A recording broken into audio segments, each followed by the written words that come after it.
Alors, bonsoir à toutes et à tous, et merci beaucoup d'être présents ce soir au patronage laïque Jules Vallès pour la présentation publique de l'exposition Des coïncidences de Henri Darras. Alors, avant d'aller déguster le buffet que nous avons prévu après dans le hall, nous allons donc avoir un petit échange avec Henri Darras sur l'exposition et sur le parcours de l'artiste et son travail. Voilà, quelques petites questions que nous avons l'habitude de poser aux artistes que nous exposons ici au patronage laïque Jules Vallès. Merci beaucoup pour cette exposition et pour votre présence ce soir, Henri Darras. Ma première question va tout simplement être de nous parler de votre parcours et de peut-être nous dire quelques mots de début sur cette exposition. D'accord. Alors bonsoir, mais merci de m'avoir invité dans ce beau lieu où j'ai déjà eu l'occasion de parler lors du colloque des coïncidences. J'avais beaucoup apprécié le lieu et me retrouver à y exposer. Enfin, c'est un réel plaisir. Les espaces sont vastes. Alors, votre question, c'était sur mon parcours ? Oui, votre parcours artistique, professionnel, vos débuts et puis la suite. Alors, en fait, j'ai donc commencé par la peinture. Enfin, j'ai raté le bac. Je suis allé aux Beaux-Arts. Et ça a été des années extraordinaires. Enfin, il y avait une grande dynamique. J'ai commencé par la peinture. Et puis, en sortant des Beaux-Arts, j'ai passé 2 ans à Rome avec des bourses. Et en rentrant de Rome, je me suis trouvé en manque de connaissances. Enfin, j'ai eu envie de reprendre mes études. Le fait d'avoir vu Rome, beaucoup d'expositions. Et j'ai entrepris donc des études de philosophie. Quelques-uns de mes professeurs sont dans la salle, ça me fait plaisir. Et donc j'ai rencontré la philosophie beaucoup plus tard. Et puis, alors j'ai fait de la philosophie, ma motivation c'était Rome. Et puis c'était qu'aux Beaux-Arts, j'avais beaucoup de copains qui lisaient la presse et qui avaient tendance à intellectualiser beaucoup leur travail. Et moi j'avais un rapport à la peinture très direct. On rentre dans l'atelier, on est un peu, on sait pas ce qu'on fait, on sait pas. Enfin, il y a la formule de Soulage que je cite souvent. Là, c'est ce que je fais qui m'apprend ce que je cherche. Mais je la cite parce que pour moi, elle rencontre un grand écho. Et j'aimais cette manière de rentrer dans l'atelier comme un bricoleur, comme sans projet, sans. Et j'avais pas du tout envie d'intellectualiser ma peinture pour me vendre. Et j'ai fait de la philo justement pour éviter de tomber, me semble-t-il, et je suis pas sûr que j'y sois arrivé, mais de tomber dans ces discours qui justifient un travail. C'était pour comprendre un peu. Et donc la philosophie a cheminé en parallèle. Bon, je suis devenu prof de philosophie par la suite. J'ai toujours continué à la peinture. Je me souviens d'ailleurs que quand j'ai passé l'agrégation, on me disait tu n'auras jamais l'agrégation si tu n'arrêtes pas la peinture. Ben, j'ai toujours continué à peindre.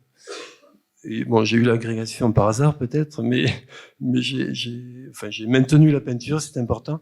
Et mes deux passions, parce que la philosophie est devenue une passion, cheminaient en parallèle. Et elles ont fini par se rencontrer à travers 2 figures. On dit des maîtres peut-être, je ne sais pas, enfin j'ai pas un rapport à ça très clair, mais en peinture, j'ai eu l'occasion de rencontrer Pierre Soulages, qui a été une référence importante.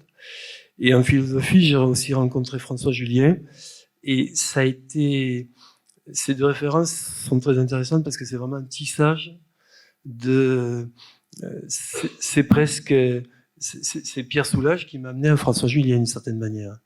Parce que j'ai écrit sur Soulages en utilisant les concepts de François Julien, auquel j'ai envoyé le livre, et puis on s'est rencontrés quelques années plus tard, à partir de cet envoi de mon livre, et donc c'est Soulages qui m'amène à Julien.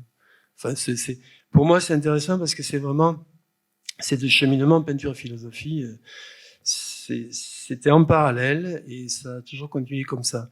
Alors après, des fois, je me demande si j'intellectualise pas trop mon travail en écrivant de la philosophie, mais j'ai plutôt écrit sur d'autres que sur moi, mais quand j'écris, c'est après coup. C'est vraiment après coup. Arrêtez-moi parce que sinon... Non, mais Donc la philosophie et la peinture en parallèle. Et si on revient sur la peinture en tant que telle, est-ce que vous pouvez nous parler de la technique du roulotage et de vos roulographies qu'on peut voir dans cette exposition? Oui, alors en peinture, j'ai une référence. La question du décoratif m'a toujours passionné, intéressé. Je l'ai même revendiqué. Certains s'en sont parfois étonnés. Bon, je suis pas le seul. Et en France, il y a quand même une tradition, une école. Enfin, à partir du décoratif, moi évidemment le maître c'est peut-être Matisse, mais après Matisse il y a eu Anta, il y a eu Viala. Enfin, je m'inscris un peu dans cette tradition. Ce sont des gens qui comptent. Et moi, ce qui me plaît dans le décoratif, c'est une manière d'échapper à la représentation. Parce que dans le décoratif, on travaille des formes pour elles-mêmes. Bon, quand j'en parle d'ailleurs, je sais que le décoratif a beaucoup d'autres connotations, avec le pouvoir, avec... j'ai lu par exemple Jacques Soulilou sur le décoratif. Bon, c'est passionnant, mais ça, ce sont des reprises. Moi, je vois le décoratif en tant que peintre, c'est-à-dire des formes libres, sur lesquelles avec lesquelles on peut jouer de manière très simple, un peu comme un enfant. J'ai animé des ateliers aussi à l'école, en maternelle, s'amuse avec la couleur, avec les traits. Bon. Et c'est quand même ça qui nous plaît dans la peinture. Donc c'est pour ça que je revendique le décoratif, mais avec l'idée aussi que c'est un décoratif critique. C'est-à-dire mon but n'est pas de faire des jolies choses pour mettre sur le cheminée ou sur les murs. C'est-à-dire que la peinture pour moi et le décoratif, c'est une forme de pensée. Et je relisais quelques articles de Art et Concept, ce livre collectif auquel j'ai participé, notamment l'article de Stéphane Gaulier qui disait, je l'avais noté, je me suis dit, il faudrait que je cite la formule, elle est simple, je vais la retrouver. Il disait, les musiciens pensent en musique. Mais je dirais que les peintres pensent en peinture. Sauf que les musiciens pensent en musique, ça paraît naturel, parce que la musique est abstraite, on va pas leur chercher des noises. Tandis que les peintres qui pensent en peinture, eh bien ça pose un problème, parce que la peinture, depuis, il y a la fameuse doctrine de Lut Pictura Poesis, la peinture et la littérature, on veut toujours lui mettre des mots, on veut toujours la ramener du côté du discours, et c'est vraiment une lutte pour dire je peins. Je crois que on m'a dit qu'ici il y avait eu quelques réactions, et la réaction classique, qu'est-ce que ça représente? Mais ça représente rien. Pourquoi ça devrait représenter? La question pour moi, c'est pas la représentation, je fais pas un discours, mais c'est l'effet. Moi, en lisant François Julien, son traité d'efficacité, j'ai intitulé ma démarche Effectologie, la logique de l'effet. Moi, je suis des effets en peinture auxquels j'essaie de donner une certaine amplitude, une certaine vigueur, et le but, c'est une certaine présence, et pour le spectateur, c'est qu'est-ce que ça vous fait, quel est l'effet que ça vous fait, quelle résonance, pourquoi cherchez-vous des mots, pourquoi plaquez-vous des mots là-dessus? Il y a une présence. En tant que peintre, moi, ça me suffit grandement. Il y a une autre formule peut-être qui peut éclairer ça, que je voudrais citer, c'est une formule de la grande image n'a pas de forme. C'est un sage qui dit quand on contemple, il n'y a pas de forme, mais quand on scrute, il y a de la cohérence. Moi, j'ai envie de dire, ne cherchez pas la forme qui va vous amener vers des discours, scrutez les cohérences. Parce que quand je peins, moi, je scrute les cohérences, c'est-à-dire, je vois un effet qui s'amène dans ma peinture, par exemple. Il y a une grande toile là-haut qui a été faite sur un mur, je la pose sur un mur, et parce que les murs me plaisent. Et quand je passe le rouleau, là où le mur est saillant, ça fait des petits points. Avant de le faire, bon, après j'ai fait quelques murs, je sais à peu près le genre d'effet que ça donne. Mais quand je découvre l'effet, ben je scrute des cohérences, c'est-à-dire la cohérence de la structure du mur, la cohérence de l'écriture du rouleau, et tout ça se construit, ça s'agence, et c'est ça qui me motive. Donc celui qui regarde, il fait son chemin de l'autre côté là-dessus, mais il peut mettre des mots s'il veut. Mais moi, les discours, j'en ai pas besoin, quoi. Et merci. Merci. Et du coup, oui, si on se détache des mots et des discours, On se pose souvent la question ici de la manière de faire et peut-être de l'importance de l'outil dans votre travail. Et est-ce que pour les ignorants parmi nous, est-ce que vous pouvez nous décrire comment vous procédez pour créer une œuvre? Avec quel outil? Oui, alors je veux bien, d'autant plus que pour moi l'outil est extrêmement important parce que, et j'ai tendance à le dire, à le décrire. Alors, des fois on m'a dit tu devrais pas expliquer tes secrets, parce que des fois les peintres, le secret des peintres, bon, pour obtenir certaines choses. Mais en fait, quand je dis scruter les cohérences, la cohérence, elle se voit aussi à partir du problème technique, du problème de l'outil, et peut-être, alors je vais employer un mot qui est employé assez souvent ici, qui est employé sur cette scène et qui le sera encore, le mot de décoïncidence. Moi, ce qui m'intéresse, c'est la technique, l'outil, mais la décoïncidence de l'outil, le moment où ça dérape et ça va produire autre chose. Je vais vous expliquer l'outil, mais j'en profite pour justifier le titre de mon expo et la petite thèse qu'il y a derrière. Alors, déco-incidence, incidence du décoratif, un clin d'œil au concept de déco-incidence de François Julien. Mais ma thèse, c'est celle-ci, c'est le pictural, la peinture, pour moi, dans mon travail, est obtenu par déco-incidence du décoratif. Et le décoratif, il a à voir avec la technique, parce que le décoratif, ce sont des techniques qui permettent de produire des choses décoratives. Alors, moi, ma technique, ce qu'il y a de décoratif dans ma technique, c'est le rouleau. Pourquoi j'ai pris le rouleau? Parce que le rouleau permettait de reproduire des formes. Il roule, donc par définition, c'est la reproduction de formes. Et donc des éléments décoratifs, des éléments de rythme. Et puis, là où ça décoïncide, c'est que le rouleau, c'est un instrument, c'est pas un petit pinceau, c'est pas fin, on fait pas des choses très précises.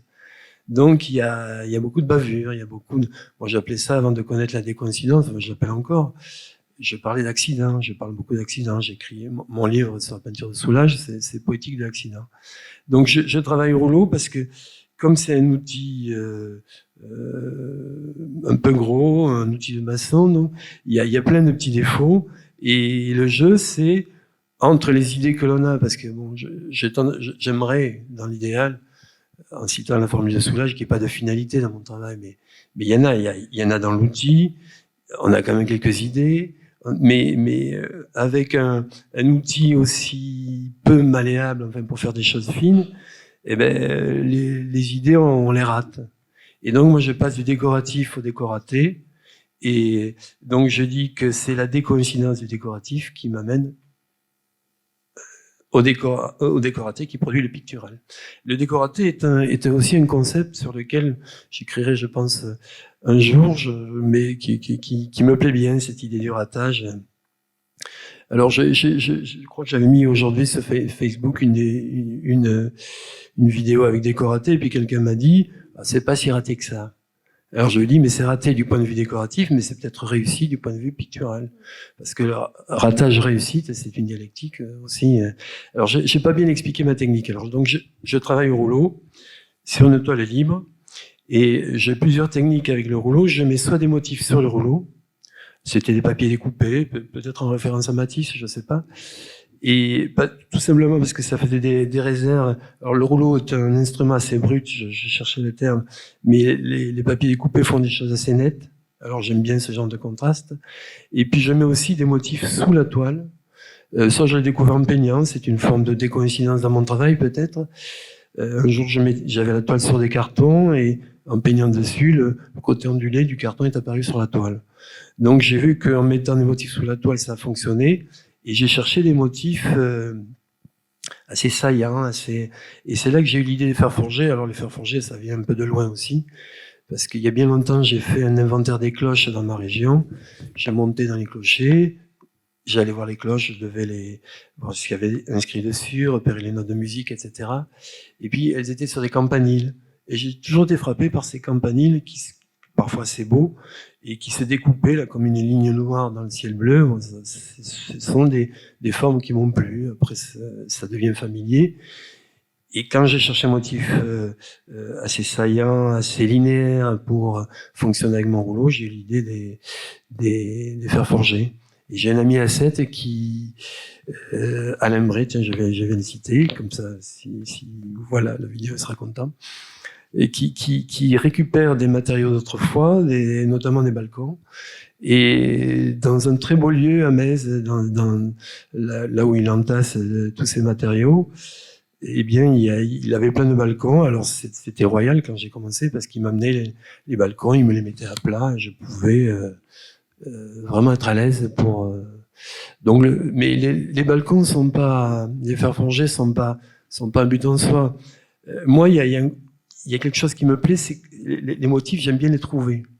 J'en fabrique aussi maintenant, mais j'aime bien les trouver. Il m'est arrivé de montrer ma peinture à Pierre Soulages et on n'était pas d'accord là-dessus parce qu'il me disait bon, tes roulographies là, c'est bien gentil, mais je vois les balcons. Et lui, quand il voit quelque chose, quand il voyait quelque chose, bon, c'était foutu. Lui, c'est l'abstraction, et moi, je les voyais pas les balcons parce que c'était un prétexte pour mon travail. D'ailleurs, je me suis amusé. Enfin, on les voit plus ou moins, mais je déplaçais la toile. Je les voyais pas. Et donc, lui me disait toujours, mais ça serait peut-être mieux si tu fais ton motif. J'en faisais des motifs à l'atelier, mais je trouvais un moyen quand même d'en faire des motifs. Il y a quelques toiles ici. Et celle-là lui plaisait plus que celle où il y avait les balcons. Moi, je fais aucune différence parce que le côté trouver du motif, les murs, c'est un peu la même chose. Les murs, c'est abstrait, on reconnaît rien, mais moi, je suis fasciné par les murs que je vois dans la campagne, là, dans l'Aude, près de Minerve. C'est très beau, les murs en pierre sèche. Et puis, il y a des typologies de murs selon les pierres. Bon. Alors, je vois des beaux murs, je me dis, ça va peut-être donner quelque chose. Je mets ma toile, et il sort tout autre chose. Et c'est ça qui me plaît. C'est de pas savoir.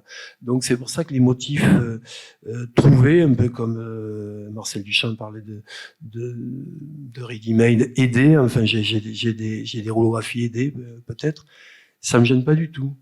Et même si on voit un peu l'origine du motif, moi, ce qui me plaît, c'est l'apparition, disparition du motif. On le voit, on le voit pas, on sait ce que c'est, peu importe. Alors, je ne sais pas si j'ai suffisamment parlé de la technique. La technique, en tout cas, le rouleau est important. Et alors, le rouleau, moi, ce qui me plaît, c'est qu'il fait la répétition, mais il fait l'inverse aussi. Il casse la répétition. Et un jour, j'ai montré ce sont mes deux grandes références, alors c'est pour ça que j'en parle. Mais toi, Claude Viala, ça lui a plu, ça lui rappelle Support Surface. Mon travail dans la région est affilié souvent à Support Surface. Moi j'aime beaucoup Viala. Support Surface, je l'ai pas trop étudié, trop regardé, parce qu'il y a un aspect théorique déconstruction du tableau qui me plaisait pas tellement. Moi, je suis pas tellement là-dedans. Mais formellement, mes toiles libres, mes couleurs vives, mes formes répétées, il y a des rapports avec Claude Viala. Alors un jour, je lui montre mes toiles, il appréciait, et puis en partant, il avait un petit rouleau. Juste avant, il me dit, bon, c'est bien, mais pourquoi tu fais pas le même motif? Ben, je sais pas si je lui ai répondu quelque chose, mais j'ai quand même pensé parce que je voulais pas faire du Viala. Mais quand même en partant, je sais pas si c'était pour insister, il avait un petit rouleau dans l'atelier, un petit rouleau dont on se sert pour faire les motifs sur les murs et il me l'a donné. Mais c'était un rouleau à motif, un rouleau à motif identique. Mais moi, c'est pas ça qui me plaît, moi. Je voulais du répétitif, parce que le décoratif, c'est un peu ça, mais je voulais de la variation dans le décoratif. Donc, de la décoïncidence, de la dissonance, c'est vraiment ça qui me plaît, quoi. Et donc, scruter les cohérences de tout ça. Et l'articulation, justement, entre art pictural et art décoratif, ça m'évoque, peut-être pour terminer ce petit échange, l'articulation entre art et artisanat. Et qu'est-ce que vous pensez aujourd'hui de cette articulation, et peut-être pour ouvrir un peu avant de terminer, de la place d'un artiste et du statut d'artiste aujourd'hui? Alors, je sais que maintenant, il y a beaucoup de rapprochements entre art et artisanat. J'ai participé à une petite exposition collective où il y avait des œuvres qui revendiquaient un travail artisanal. Alors moi, je suis peut-être un peu de la vieille école. J'ai lu Alain, Système des Beaux-Arts, l'artiste et l'artisan. Et Soulages, j'étais quand même de ce côté-là. Pour moi, il y a une différence vraiment fondamentale. C'est que l'artisan, justement, il a une finalité, il a un but de décorer. Et même si les moyens que j'emploie sont décoratifs, mon but n'a jamais été de faire des décorations. Je respecte, il y a des belles choses, il y a des choses qui peuvent me plaire. Mais moi, ce qui me plaît, c'est Je pense vraiment que la peinture est une pensée en forme, en couleur, et je pense en peinture, et c'est pour ça que mes techniques décoratives, ça doit rater. Ça doit rater quelque part pour que quelque chose d'autre advienne. Rater, décoïncider. Donc, pour moi, une différence fondamentale. Et ce que je dis là, quand même, j'ai beaucoup lu, étudié la démarche de Pierre Soulages. Il disait ce genre de choses par rapport à l'outil. Il disait tout outil contient un programme, mais il s'agit de le pousser, de le forcer, de ne pas le réaliser. Il s'agit d'en faire autre chose. Donc, il y a une exposition, je crois, des outils de Soulages près de Conques, dans un musée artisanal, musée de tradition populaire. C'est intéressant de le rapprocher, mais il y a un écart. Et de cet écart, pour moi, il y a quelque chose de fondamental. Moi, j'ai pas de finalité en peinture, je sais pas où je vais. Dans le décoratif, il y en a une. Après, le rapprochement me gêne pas. Je regarde ça. Il faut que je m'arrête parce que. Non, mais merci beaucoup pour ces réponses et pour cet échange.